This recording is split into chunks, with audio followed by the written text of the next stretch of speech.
Hi, I'm Jay Olitukit and I will discuss to you the rules of educational technology. First, what is technology? Technology is the effective technological tools in learning. It is a concern of tools such as media, machine, and networking hardware, as well as considering theoretical perspective for their effective application. Technology makes the world a new place. Electronic educational technology has become more important part in our society today. Modern educational technology including e-learning, instructional technology, information and communication technology, edtech learning technology, multimedia learning, and etc. are become more important in our society today. Now, in traditional rule of technology, it is a delivery vehicles for instructional lesson. In traditional way, the learners learn from the technology and the technology serve as a teacher. In other words, the learners learn from the content presented by the teacher. And in traditional way, the learner learns from the technology and the technology serve as a teacher. In other words, the learners learn the content presented by the technology in the same way that the learners learns knowledge presented by the teacher. In constructivist way, it is a partner in learning process. Technology helps the learners build more meaningful personal interpretation of life and his world. In constructivist approach, technology is the learning tool to learn with, not from. It makes the learner gather, think, analyze, synthesize information, and construct meaning with what technology presents. Technology serves as a medium in presenting what the learner knows and what he or she is learning.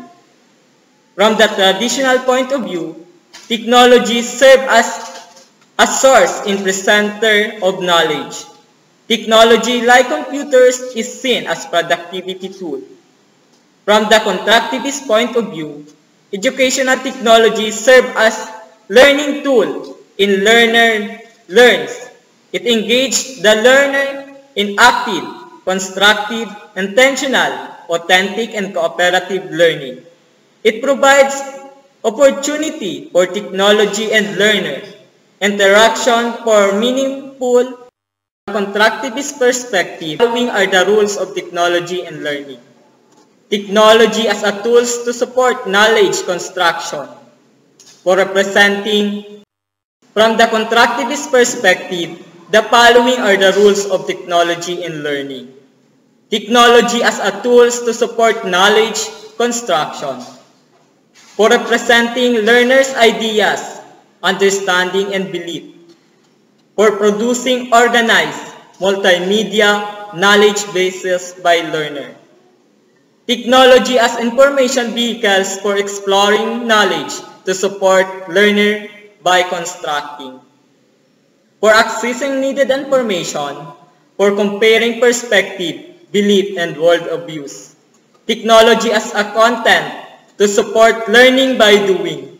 For presenting, simulating meaningful real-world problem, situation, and context.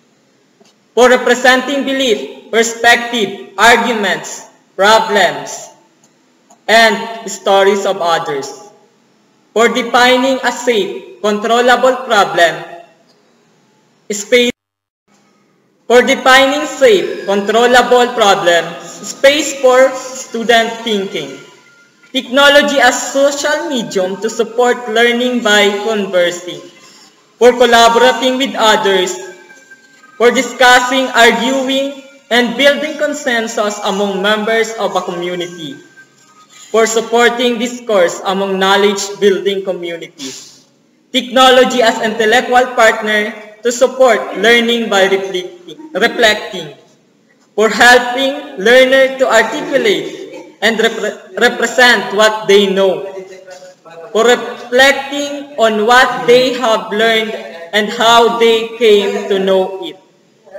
For supporting learners internal negotiation and meaning-making, for constructing personal representation of meaning, for supporting mindful thinking. But whether it used from traditional or constructivist point of view, when the effectively research indicates that technology not only increases student learning, understanding, and achievement, but augment motivation to learn, encourage collaborative learning, and support the development of critical thinking and problem-solving skills. In summing up, educational technologies place variously rules from the traditional point of view. It serves as presenter of knowledge, just like teacher.